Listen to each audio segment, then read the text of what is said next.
Hi guys, and welcome back to the Stoop Tea. We're back. Welcome back. Rosa, you gotta introduce yourself. Oh my god, it's been so long since we've done one of these that I forgot. It's gonna take me a minute to Well, get let back me in the remind groove. you. Hold on, let me remind you. This is exactly how it sounded. Hey guys, welcome back to the Stoop Team. My name is Roseni. And then I'd come and I'd be like, and I am Liz Santana. That's how it sounded. Okay. We've been gone for a while. Girl, yes, we have. It's been crazy and we apologize. I know many of you guys missed us very, very much, but it's been rough with our personal lives. And with me, it was all work. Like I've been nonstop working like the whole year. I was even away from home for like 2 months working on a show. And it's just been really hard to find any time to do the podcast. So we truly, deeply, sincerely apologize. We just get busy. Life gets busy, unfortunately. Well, for starters, I just want to say I missed this podcast. I missed Rosa and I missed you guys a lot. I missed our listeners. I always got feedback from people that know me personally. And they always tell me, like, oh my God, I really like you guys' podcast. And we appreciate it. And I think I could safely speak for Rosa when I say that. We appreciate those who give us feedback and tell us what they like and what they don't like. And for those that have stuck it out with us, we appreciate you guys so much. And we thank you for being patient with us. Because as you know, life can sometimes get in the way. Work's been my life for like 6 months. Yeah, I've been home for like, I think a week and a half or so already. And it's been You really feel odd, hard. probably. I don't feel odd. Mm-hmm. I was still having to work from home, wrapping out certain things for the show, but it's been really hard to disconnect um, between working all the time versus my personal life. Like when I'm doing the show, I'm in it like my whole life is the show. Like I You're wake in up, it. I go to You bed, and it's all work, especially right. when you're not home. Because for the last 2 months, I was remote um, in the location where we were shooting. So when you're staying at a hotel with the crew and you're working, it's like work is never off. It's always on, if that makes sense. And so being at home, it's been a little bit odd. Finally, like when I am off and I do get to decompress and like rest, Mm-hmm. um, then I'll be like sluggish for like I feel like a week. Like the whole time I was here, I was like, okay, as soon as I get home, I'm gonna clean my house, do a deep cleaning and organize and put all my decorations up for Halloween. And I've been doing it like room by room. Like usually I do everything in one day and I just have not had the energy or the time. Like I've been really Well, for tired. starters, you live in a house, okay? I live in an apartment, and let me tell you, cleaning my apartment in one day is exhausting. Like and at the end of the day, I'm just like, I lay in the bed flat and I'm just like, oh, don't talk to me for the rest of the day. So living in a house, what, girl? I Yeah. don't know. I That's mean, why I be thinking about it. Like, I don't know how I'm gonna do it when I own my own home. I'm yeah. gonna have to have I mean, cleaners or some shit. I've thought about it. I was like, you know what? Maybe I should have some cleaners. I mean, my boyfriend helps sometimes, but it's not the same. Cleaning when a boy says when your boyfriend says they've cleaned, it's not the same as when you've cleaned. So you Don't even bring that up, okay? Don't even bring that up, girl. I could go into stories. but basically my point being is like my whole life revolved around work and I know it's not the healthiest thing, especially when it comes to my personal life. With my line of work, I have to bring it home sometimes. Like I bring my work is on my laptop and my laptop goes everywhere with me. So I bring my work home, I bring it everywhere I go. I don't have the type of job where you can easily disconnect.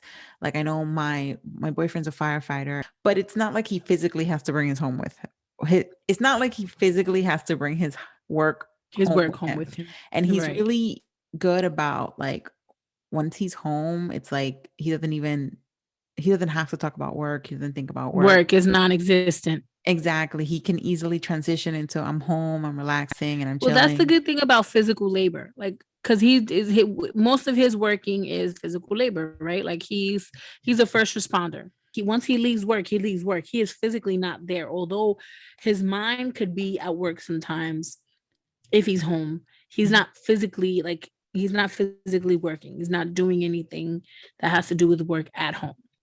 I feel like it's safe to say a lot of us, most of us that have worked from home during this pandemic have experienced a very hefty load of not turning work off. Me as a mom, I can definitely tell you that working from home was a nightmare. Being back in the office, because now I'm back in the office, of course, it's a shift. It's a shift because when I was home, things took me like it took me much more time to finish tasks that I had to finish. Everything was all over the place. And now that I'm in the office, like I feel like I'm more together, I'm more organized, I'm back at it. When you're working remote, it never turns off. It happens all the time when I finish a show. I struggle with that back and forth of transitioning back to not being in 100% work mode. But I know that my type of personality and the way that I am, that I always obsess about work or whatever, it can affect relationships and it can affect different areas of your life. For example, like my boyfriend, there were times where he would get mad at me because he'll call me, like, and obviously we're long distance at the time. He'll call me to talk about something, but I won't fully give him full attention. Like I'll be typing or I'll be doing something for work. And now he's gotten to the point where he knows and he'll just stop talking and like change the conversation or say, I'll talk to you later when you have time. Because as much as I'm like trying to talk to him and say hi, I do tend to get distracted or sidetracked because my mind goes back to like work mode. Work. And I know that's one thing that pisses him off so much. Like it's conversations we've had together. Have you tried doing things that will probably trigger you to stop doing that? Or like if he's calling you and you're working on something, just close your laptop. Your stuff is not going to get erased. It's going to be safe. Just close it. Just close it. Give him those 5 minutes. You know what I mean? Have you tried that? I've tried, but I don't know, my mind still sidetracks. And like even if I'll be off my computer or off my phone, it's just like my mind just is not there. But I think we've gotten into the rhythm where he'll know, like he's like, you're not paying attention. So we'll talk later. Which sucks. So I feel bad too, because it's like that's not fair to him either. It's a negative trait that I have that I'm working on, but Well, some people would say it's negative, but I don't think it's negative. I mean, I'm sorry to cut you off, but I don't think it's negative. I feel like it's just like you throw yourself into work. There's absolutely nothing wrong with that. And it's because a part of you may get stressed out and frustrated, but a very big part of you loves what you do, which is why I feel like you probably throw yourself. Because trust me, if you was doing my line of work, you probably wouldn't throw yourself as much into work as you do right now. My job is not my dream job. You know what I mean? It's a job that I work because I am a mom. I have responsibilities. I need to survive. I have to get by. My kids need a roof over their head. They need clothes on their back, you know. So that's the kind of job that I have. But I feel like for you, I don't see it as a negative trait. my job shouldn't be my whole life. Like I do have a boyfriend, I want a family, there's different things. I want a social life. I've been working on like now on my days off, I Does try it not affect to. you negatively? Aside from what you're explaining, how it affects your relationship, right? Do you feel like it affects you negatively? Like, do you go into depression? Does it make you does it frustrate you? Does it bring you out of character? Like, does it make you be someone you don't want to be? Sometimes yes, and I will say it's mainly has to do when I don't have time to like work out or eat healthy. Like sometimes I'll like skip meals because I don't have time to eat, or if I eat, it's like something quick. I used to be able to like get up at before I had to go to work, 5 a.m., 4 a.m., whatever, wake up, go work out, and then go to work. I always made it a point to work out before I went to work because I knew like I know when I'm going into work, I don't know when I'm gonna get out. And as I've gotten older, I've like been like, I can't sacrifice sleep anymore. Sleep's my priority now, and what that means is I don't work out as much as I used to. So, I have gained weight and it's not something I like because, I like It's weighing being on your fit. self-esteem. Yeah, and not only my self-esteem, but I like being active. I like being fit and I don't know, I think that's just part of my life. So when I don't do that, that makes me kind of sad and depressed. 80 to 85% of people go to college and end up not doing what they want to do. You know what I mean? So that's why I say, like, I don't see it as a negative trait because you doing what you love. However, if it affects, when it begins to affect you negatively, I mean, I understand how it affects your relationship negatively, but I feel like there's a way around it. Like Tino's a smart guy. Like, he figured it out. He's like, okay, well, I know that she throws herself into work. So when she's there, when her mental is not with me, that means I can't talk to her. And I feel like there's ways to work around it. He cares enough about you to understand that about you. If it affects you negatively because it takes time away from you living or doing certain things that you like, then that's where it becomes a problem. That's where I'll sit there and be like, okay, I see how it's negative. It's a negative trait in you.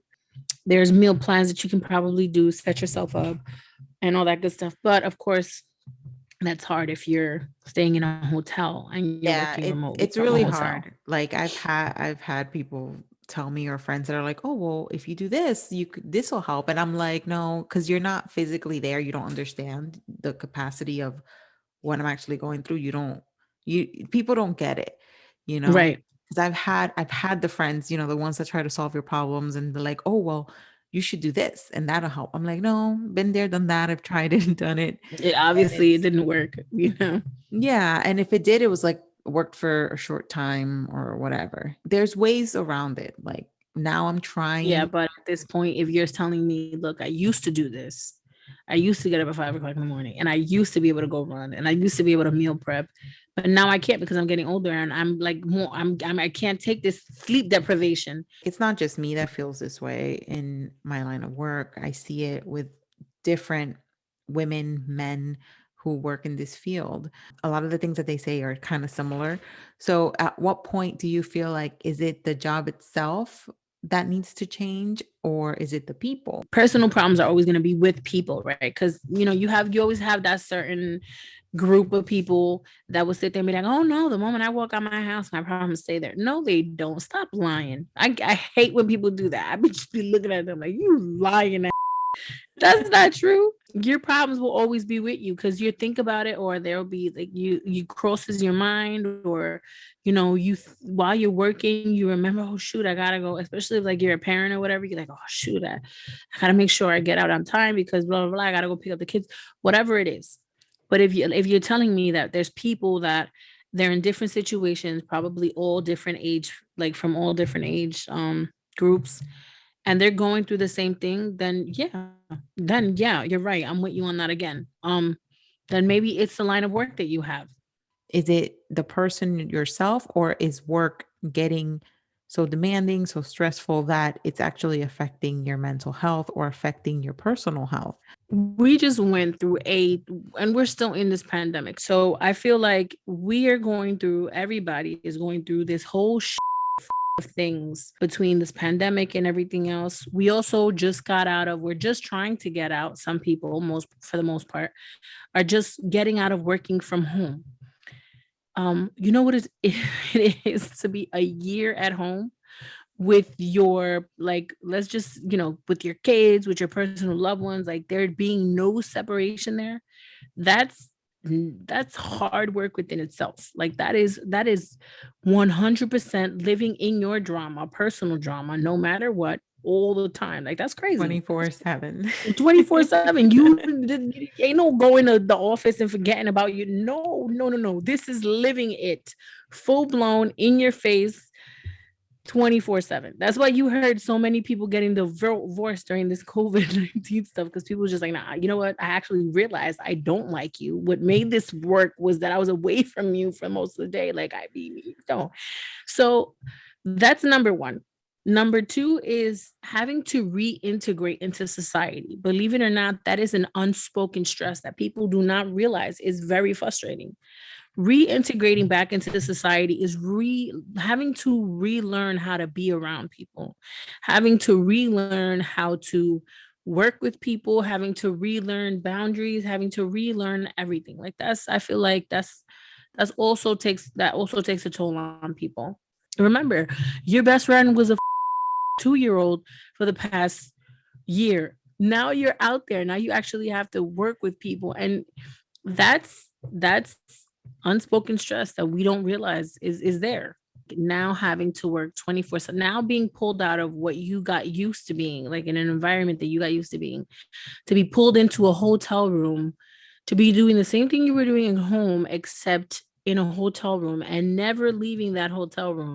Focusing on work 24/7 all the time, that's something that was great in my 20s, but now I'm getting older, I want different things. So I kind of have to figure out how do I balance it so that I still have my work career, but also my family, a social life, and and I'm not neglecting my relationship. So it's just I've got to find that balance, and I've been trying to work on certain things. Like if I'm off, I try not to look at my email at all. I don't even open my email, like take the notifications off, because if once you log into your email, you go down that rabbit hole. And on Monday, trust me, I'm like a ball of anxiety because I haven't opened my emails in like the Two weekend or days. whenever I'm Right. off. Right. So that stresses me out too. But it's something I'm working on. Even at home, I wanted a desk in my room because sometimes I wanted to work and be in my room. And I've had to stop that. Like I've I'm gonna do something else with that desk, but I don't want to do work stuff there because I'm really trying to separate of when I'm working, it's work. When I'm in home in my personal life, like that's home. Like I have to just work on keeping the two separate. I could tell you my line of work is different, right? I'm an accountant. I work in accounting. I sit in an office for the most part, and I figure out numbers. I crunch numbers. I could tell you that one of my biggest stresses as of right now is stress coming from up the ladder. Because obviously there's a lot of pressure coming from up the ladder down, it trickles down the little pyramid. A lot of us working from home and having to go back, bosses want double, they want more. Everything was just a hot mess when we were remote. So now they want everything back in line. They want everything spick and span, and it's a lot of pressure. It's a lot of pressure when you're trying to reintegrate, like I said, back into working with people. Now you're learning all kinds of new different personalities from the same people you used to work with, because now everybody has changed that one year, because this pandemic has put a complete strain on everybody, everyone's, like I said, personal life and personality and how people deal with things. So we're reintegrating back into society, we're reintegrating back into the work, and we also have 30,000 more things to worry about when it comes to COVID-19. Me, I can honestly tell you that I am like dipping my feet in the pool of depression, because I feel a lot of pressure at work because of my type of work. Yeah, or It, the timelines, the deadlines, the yes, everything in my job, everyone wants everything done like now. yes. And so you feel that kind of pressure of like everyone wants everything done, but quickly and fast and Oh, and now. efficient, and it has to be efficient. It has to be Yeah. done efficiently. Like, and you just looking at them like, what? What? You want me to do this all in 2 minutes, and it has to be perfect? Yeah, you got to take a deep breath. That affects your mental health. And why did I mention dipping my feet into the pool of depression? Is because it does. Like, it takes a toll on you as a person. With all this pressure that I feel from home, from work, from all these things, there's times, and it's crossed my mind, when I'm driving from work, or I'm driving to work, and I just bust out crying, because I think about all the pressure that I have on my shoulders, and it's just overwhelming, like flat out overwhelming. And I feel like sometimes I cannot keep going. I feel like a lot of people don't talk enough about how work really does affect their mental health. Pressure from bosses and people and drama and personal life and everything else affects their mental health. Like how it could push you into a down spiral of depression, or it could push you into a manic attack or a mental breakdown. Like that is so common that, Yeah. and I could literally pull up statistics on how common that freaking is. I know people who have had heart attacks at work. One thing that I can tell you, and these are words that I've actually shared with my mother. These are personal words. I tell her, I'm like, I don't have room for depression. I don't have my life in my life. There's no room for depression. Like I can't sit there and just lay in bed one day and just like, you know what, fuck it. I don't want to get up. I don't want to go to work. No, because I can't call my bill collectors and tell them, hey, look, depression kicked in today, or depression kicked in this week. I can't pay my bills. No, no, no, no, no. I gotta get up. I gotta go to work. I don't. I don't got time for that. As a parent, I don't have time for that. But that's also part of why you feel so stressed or feel like you're depressed because you're not taking time to yourself either. You're not really taking a self-care day or something. And you need that. You need to take care of yourself too so that you're Girl, able I to don't take need a care of your day. I need like a family. week. I need two. I need like a month. Like I said, when I came home, I tried to clean my house and I couldn't. So I rested and I did whatever I had to do to get myself to feel better, to start Right. working. Because if you don't, like, I can't even imagine, like, I'd be a wreck. I'd be a freaking manic wreck or something.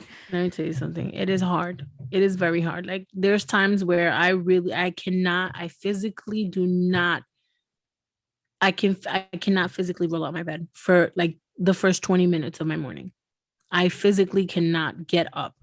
Like I have to set my alarm for like another 20 minutes because I could my body will is telling me no, you need to stay in bed. Just recently I saw someone post signs of anxiety most people do not know are signs of anxiety. Three of the most important, which called out to me like crazy because I have them.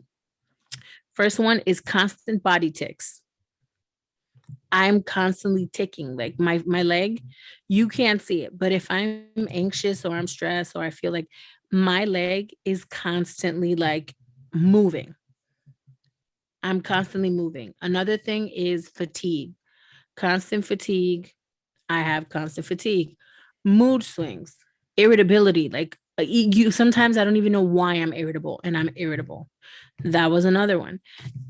And it's anxiety. I've known that I've had anxiety because I've always been anxious. Like I've always been a person that has to constantly move. However, it has gotten to the point where I literally, my leg ticks and shakes while I'm sleeping. Have you, like, talked to somebody about this No, besides? I haven't. I haven't. I have not. I have not. Because, like I said, I personally feel as a parent that I don't have time for that. But you know that as a mom, you have to take the time out to see why that's happening to you and take, because if I know you're concerned that you want to be there for your kids, but if you don't take care of yourself, you can be limiting the time that you're with your kids. Like, you can have a heart attack, something could happen to you, and then you really won't be there for your kids. So like you really have to take time out and take a break to figure out, why is this happening to me? What do I need to do? Do I need to take a vacation, a self-help day or something, talk to a therapist, or what do you need to do so that you can be there for them, because you're putting it off so much that one day it can be too late. And you know what? You're right. You're right. Because my own I have actually family that have done that. We try to push it off. We try to fight it off. We were brought up to like, no, you don't break. You don't have time to break. You got to keep going. That was our parents' generation. Yeah. And our parents, how are they doing now? How did they cope? They didn't. They didn't cope with it. They No, just never. And now, as older, they have a thousand things wrong with them. And I mean, I know that it's something that I have to take care of. I know that it's something that I have to deal with. Um, but I don't even know where to start. I think about it and I'm just like, okay, I know I can't just take a me day. No, I need a me week. Like, who the heck am I going to leave my kids with? Right. So these are just all factors that I start to think about. And it's not that simple. Although I wish I could, it's not that simple. It's not something that I could just get up and be like, all right, well, I'm going to just you have a can me day. figure. I think you keep giving yourself so many excuses. I think you can. You have family that'll help you watch the kids so that you can take a day for yourself.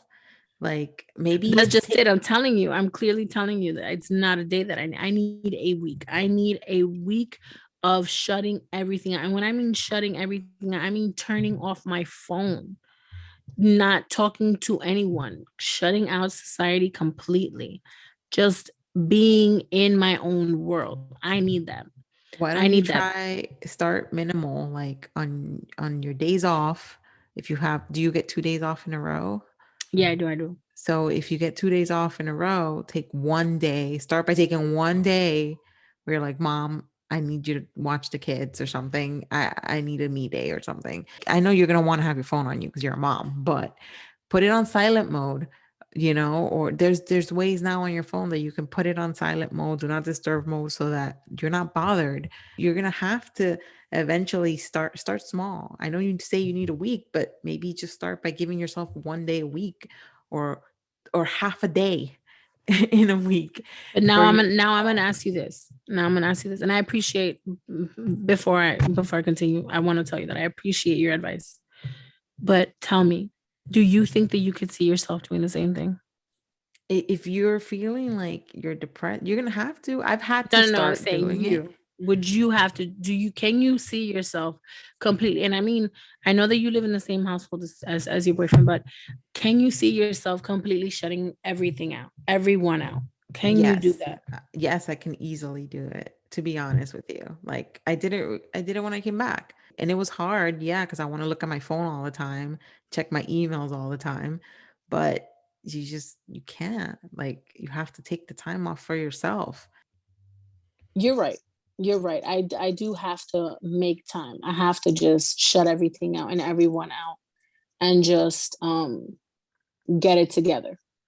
A lot of people say like, "Oh, work is giving me anxiety, it's work stress, it's this." No, like you said, it's a combination of things. And what's important is to find out what the root of the problem really is, or what the roots are, what's really making you feel that way, and then start working back on thinking how you can fix it. I think it's also changing your perspective, your outlook on life, like your outlook on things. And Yeah. I have taken that advice and I have tried changing my perspective for a day.